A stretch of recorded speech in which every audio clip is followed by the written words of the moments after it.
Welcome back, everybody, to 357 Sex in the City podcast, episode 7. We can't believe that we're already at episode 7. Thank you, everyone, for listening and engaging with us through our contact form on the website. Today, we are going to talk about STIs, sexually transmitted infections. We're going to talk a little bit about HIV. We're going to talk about PrEP. We're going to talk effectively about men's sexual health. We are going to also touch on the condoms that were being given away at the 357 Sauna. You wouldn't believe how many condoms were being given away every year. Over 250,000 condoms per year. And why that number declined towards the end of 357's life. Let's get stuck into episode 7. Ty, Luke and I were discussing on what we would talk about, and we thought it would be good to talk about STI, men's sexual health, testing, HIV. Over to you, Ty, to start over. We were just blown away with what's changed since we opened. Like, it's so different today than what it was 20 years ago. It's like a whole new world of STI, of HIV, of everything. And HIV has got to the point now where it's just not even something that people talk about anymore. Yeah, people, like, if you, they just take a daily tablet and they get on with their life. And then, back in the 80s and it was a death sentence, and we lost a lot of friends over that period in time and stuff. So when we opened, we introduced those condoms in every room. Yeah. That was very important. And we even got to the point where we made our own condoms with, they were 357 condoms. We made a contract with Saks, and on the condoms we had safe sex messages.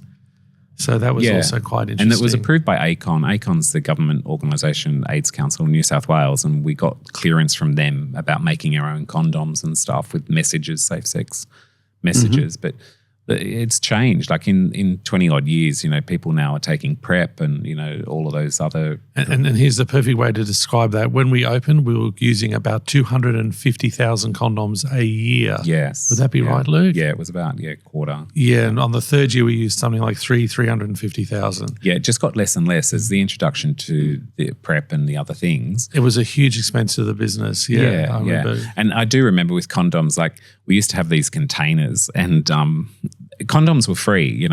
Take them home, I don't care. It's part of the... We wanted people to take them home. Absolutely. Yeah. But I remember... That's why we put the 357 on them, because people would go home. And it was a marketing tool. You thought of it. It was a clever marketing tool. Because I thought they're taking all the condoms, so then it might as well take our logo brand home with them. Yeah, and I was doing a clean, and I was putting the condoms into the machine inside the room.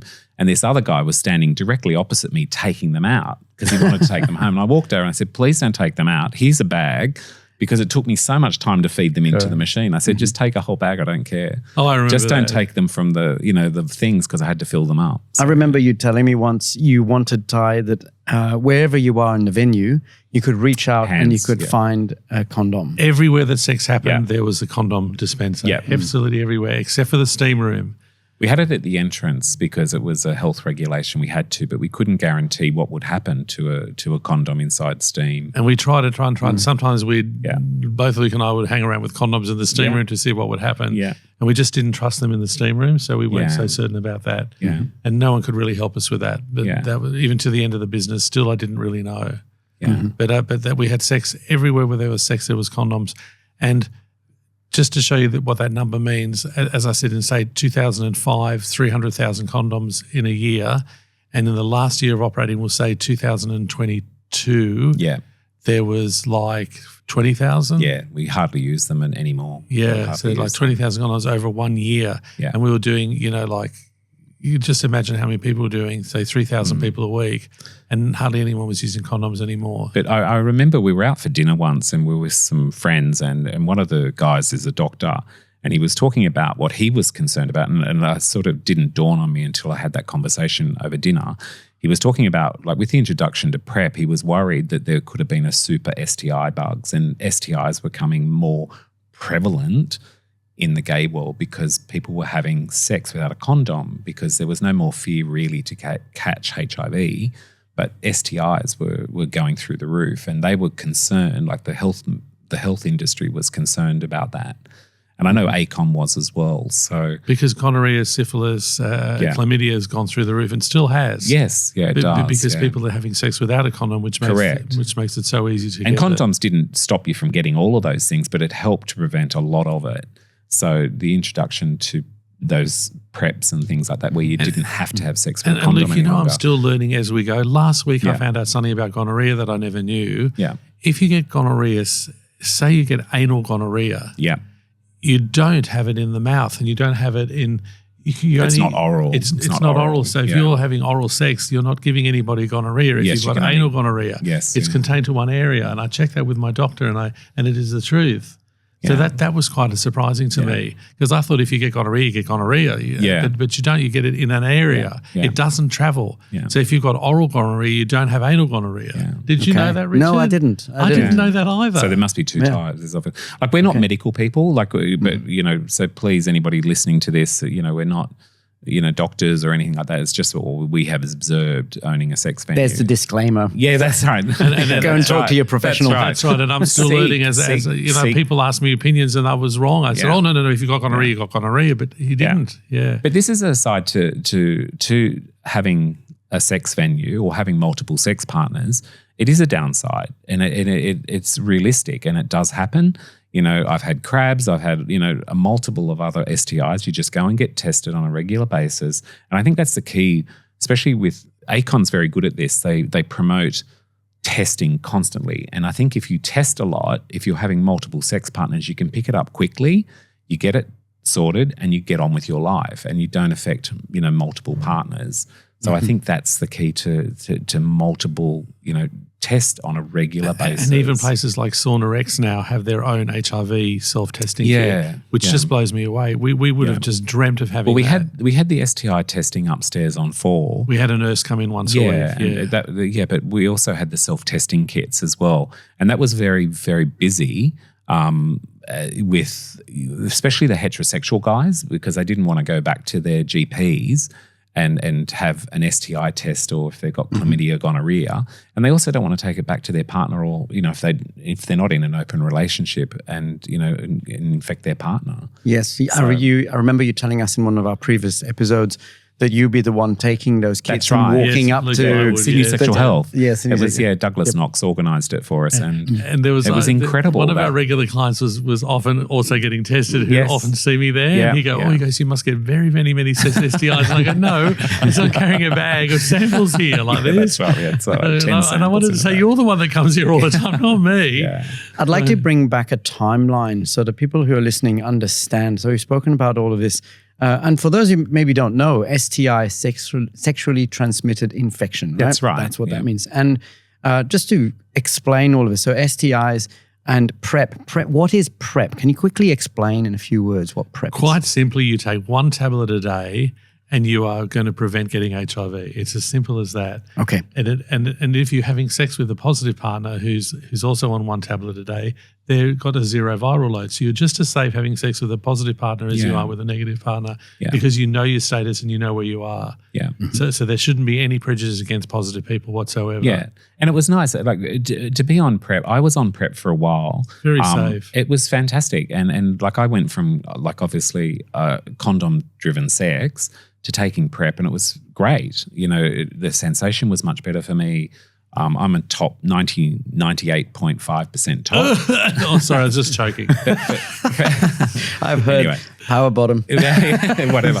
But from my point of view, it was great. And then when I stopped having it, I just come off PrEP. I went back onto condoms, and both is great. But it was a great feeling to be feeling safe that I wasn't going to. And honestly, I'll bring something up which is sort of like a no-no about talking about. A lot of people lose their heart on when they're putting a condom on. They do, yeah. And seriously, I would say probably half the people we've ever spoken to go, oh, it's really hard every time I'm really turned on, but when I put a condom on, I lose my heart. Yeah, that's right. So it is really fabulous now that we're in a situation where we don't have to do that if we don't want to. Yeah. But by all means, use a condom if you want to. Still, many people do. But but also speak to your GP about it because there is some downsides to it. I think it has a wear and tear on your kidneys and liver and things like that.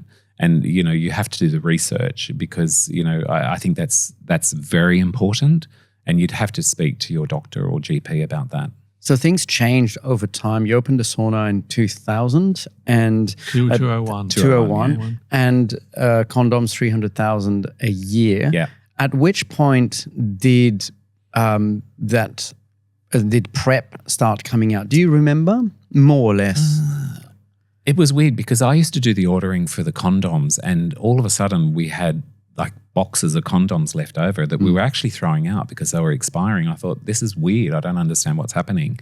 And then I tied it back into PrEP. It was the introduction to PrEP. We had two big turns in the business. When the condom increases were really high was when Viagra became available to everybody without. Correct. You could just get it. Yeah. I can't remember what had changed. It wasn't over the counter, but something happened where you were all of a sudden Viagra was just you could out. also buy equivalent to Viagra, sort of. Calais and all the other brands. And all of that. Yeah. Cialis, and that became, so then all of a sudden we had a bunch of men my age all in the shower showing off their dicks because they were still hard while they were in the shower. Yeah. And we got really, really busy. Yeah.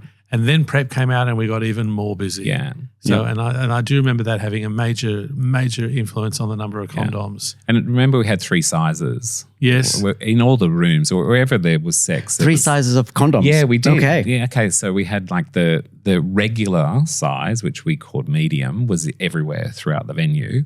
And then we had tight, which was the smaller one. We never called it small. Allowed to say small. Yeah, we just called it tight, and we had signs up, please, if you need tight or extra large condoms, go down to reception. So that's whenever the extra large would come up, the boys would go, "Oh, I'll hand it out. So they wanted to see who it was. Yeah, that's right. We wanted to see who it was. And here's something very, very interesting. Yeah. Very interesting indeed. About 8 years ago, Luke, or maybe 10, I can't remember.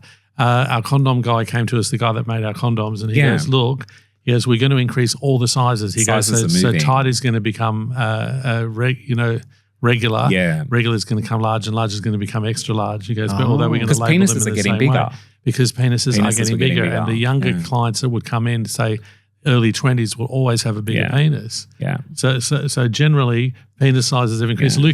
Luke's a vegetarian, so Luke thinks it's because of the growth hormones. Well, I was talking to it was Greg from Saks. He provided our. He was also a wonderful provider. Yeah, he looked after us for all those years. We love sex condoms, and he was the one having the discussion with us, saying that basically the younger generation have bigger penises. That's interesting. So you noticed that trend, or you felt it? Yeah. Okay. Yeah. Right. So introduction of PrEP, reduction in condoms, increase in sexual testing frequency. Yeah. I think that's the key. Very much so. And that's the difference between people that use venues and people that only go online. The people that use venues test far more frequently than people that are online, and that is definitely a fact. But it is a downside. It is a downside. It's not nice when you get something. Sure. And you have to deal with it. You have to take the medication or injections or whatever. And trust me, I've been there and. Oh God, the injections for gonorrhea or syphilis. Oh God. Yeah. So it's not a pleasant thing, but you can't have the freedom without the responsibility of checking. So that's what I think. And also you want to be telling your sexual partners, if you're in contact with Absolutely. them, that you have. Absolutely. And I think that's something that's very important. You need to feel that it's okay to tell a sexual partner, I have been tested positive for X, Y, or Z. Yeah. You need to test as well. Yeah. Otherwise, you're just going to play ping pong, right? Yeah. Yep. And for the person that gets that phone call, don't get angry that they've rung you. Say thank you for telling me, because you may not know. Many of these STIs don't have any symptoms. Correct. And I also think it's important that you don't feel dirty. Like when you get an STI or whatever, it's just part and parcel of it's that no different world. from ringing someone up and saying, listen, I had COVID, so, you better go and get a check. Yeah, just There's go and no get difference. checked. Go and get a check. And, last person that told me they had gonorrhea, I didn't have it. But I appreciate being told. That's exactly right. Because I don't want to have fun with someone and then give it to someone else. That's right. You can go and get checked and make sure that you're okay and you don't have to ring anybody around or whatever. And there's places like, Sydney Sexual Health, and it's all free. You never pay anything. It's always anonymous. Yeah. Like there's so many places to go. We are so lucky in this country. That's up at Sydney Hospital if anybody's listening and they need to. You just need to make an appointment. And test on Oxford Street. I really like them as well. Yeah, that's They're through really, ACON. really good through ACON. Yeah, but just reach out to any of those 2 organisations and they have free testing available. So Sexual Health Clinic so let's list them and let's make it clear for everybody so they know. We might put those in the show notes on the website. Yeah. That would be a great idea because I don't know them offhand, but my favourite is the test. It's called Test. Yeah. Test, and that's up the top of it. It's near Sauna X. It's up the top. Of Oxford Street, like near Taylor Square. Near Taylor Square. And then the other one is at Sydney Hospital. But also Acon's offices also have them, like I think off memory, actually inside their offices down in Surrey Hills. So Acon in Surrey Hills. We've got Test on Oxford Street. The Sydney Sexual Health Clinic. It's called the Nightingale Centre. I think it's still called that. Yeah. What, the Sydney Hospital? Sydney Hospital one is called Nightingale Centre. Yeah. Also really good place. That's incredible organisations. And we're so lucky to live in this country where we can get all of this stuff. And free prep. And free prep. You know, like, you know, some parts of the world don't have this facility and they're having major STI issues. And we're lucky, you know, with the help of, you know, the government organisations that we have this situation in Australia where we, you know, can get free testing. So if you need to test, go over to Sauna X or test on Oxford Street, Sydney Sexual Health Clinic, which is at Sydney Hospital, which is near Martin Place. Yes. So don't hesitate. And I think the frequency that's recommended is at least every 3 months if you are sexually active. I think that's a great thing. Thank you for talking about all of this. Anything that either of you would like to add to that? If you meet someone who you want to have fun with and they do disclose that they're positive, don't be too fast in going, oh no, thank you, because you know it's very hard for a positive person to disclose. So and generally you are safer with that person when you know their status. I did want to say that. Yeah. It's because there's just everyone is so well managed and so well controlled now, and it's that undetectable. When you're undetectable, you can't pass on HIV. Yeah. So if they disclose it, that's a good thing. If they don't disclose anything, then you don't know. That's right. And a shout out to the positive community. Yeah. Thank you for that. As promised, every episode we are going to talk about the books. We're going to pick some stories out of these books. And there are a few here on our table today, spanning, I think, about 6 years. So I think Luke has picked one, Ty has picked one. They've both got a different book, one each. Today, they're really ramping it up. So I'm going to hand over to Eeny, Meeny, Miny, or Ty. I'm going to get Ty to talk about his story first. I think he's found it out of his book. Yes, he's ready? Because I love this one. I absolutely love it. Okay, we were all at the counter. It was called changeover. So at 6 o'clock in the evening, we'd have a changeover, and all the staff that were working the night would come in, and they'd find out what happened during the day, and that's what it was. Changeover would change your floats over and whatever else. I was at the window, and it just so happened to be that every staff that was in the office, the 2-day and the 2-night, were Asian, different nationalities of Asia, Thailand, Vietnamese, whatever. They're all at the counter. And this guy comes to the window who's a really large guy like me, but really, really had sort of like no neck. And he leant right forward in, and I thought he was going to ask me a question or something. And then he goes, "It's like Ho Chi Minh City in there." He said, so what? That meant that he was saying it was full of Asian guys, right? And he looked at the counter, and there were more Asian guys at the counter, right? Anyway, he threw the key at me, and he goes, "And they're all sticky." That's what he said to me. So obviously he didn't have any fun that day. No, he didn't have any fun, right? And he threw the key at me, and he goes, and at that time Kingston was open. He goes, "I'm going back to Kings." That's what he said. And he came down the stairs, and I looked over, and the Asian guys just started to laugh and laugh and laugh. And that guy, for some reason or other, that comment for 20 years at 357 lasted. You never forgotten. I would, of course, would never say anything about having any particular demographic in, more or less. But I come into the counter, the Asian staff would say to me, "It's like Ho Chi Minh City in there," like this. So that was their way of saying that there was a lot of Asian guys in, and it was actually very, very funny. And I've never forgotten that guy. He was so nasty and rude, but that comment was actually super funny in its own stupid way. So and we never saw him again. He never came back. Never came back. And it was so great. So I'd come into work and I'd say, "How's everything going?" And the Asian boys would go, "It's like Ho Chi Minh City in there." And it lasted until basically the week we shut. Yeah. So it was unbelievable. And I'm really happy about that. It was funny, and we turned a racist, hideous old sort of comment into something that was really funny. Yeah. So that was great. Yeah, that was a joke I could share with the boys in privacy in the office. Yeah, just and I loved internal. it. And I really loved it. Yeah. So I hope no one gets insulted by that. But that's what it was. Yeah, that was the truth, and that's what happened. Yeah. But that's a beautiful thing. You take something that's aimed at being nasty, and not you, but your staff, the Asian staff who were there, turned it into something fun and poked fun at it. Thank you, Ty, for that amazing story. And again, we were just talking off air about things that might be somewhat offensive to some people. And by no means do we want anything on this podcast to be offensive. All we are doing is telling people how it was. And nothing is meant badly. It's all meant with good humor and to tell a story. please don't get offended, and please join us in a bit of a giggle and a laugh and understanding that this is how it all happened. Yeah, we'd be really upset if anybody got offended. So, Yeah. Thanks for that story, Ty. That was beautiful. Now over to Luke. He's got his book open at the right page. Yeah, Off you go. I do. Mine happened a couple of years later after that particular story. We had a client that was stealing off other clients. And the way that it was working, when you come to a sauna, you get a locker key. And what this client was doing was actually going into a room with you, taking your locker key off, coming down and taking your belongings out of your locker because he had your key. Then the client would turn up, maybe he'd gone to have a shower, the guy that had lost his stuff, and he'd say, oh, you know, my stuff's been stolen. Anyway, it went on for a couple of months and we just could not find who was doing it. Could not find him. And we had CCTV cameras in the locker room. Anyway, we ended up chasing him and finding him because we'd have to watch all the footage back. And it was not just one or two clients, it was a lot of clients he was affecting. And we were really upset because the person that was being all his stuff being stolen it gave him such an awful experience. We probably lost him as a client, and how awful would that be for him to lose, you know, wallets and all of that stuff. And I don't want to interfere with your story, but do you remember something? He would walk backwards. Yep. He even walked backwards. That's why we couldn't find him. Do you remember that? We spent all that time on looking at the CCTV going, why can't we find this guy? Yep.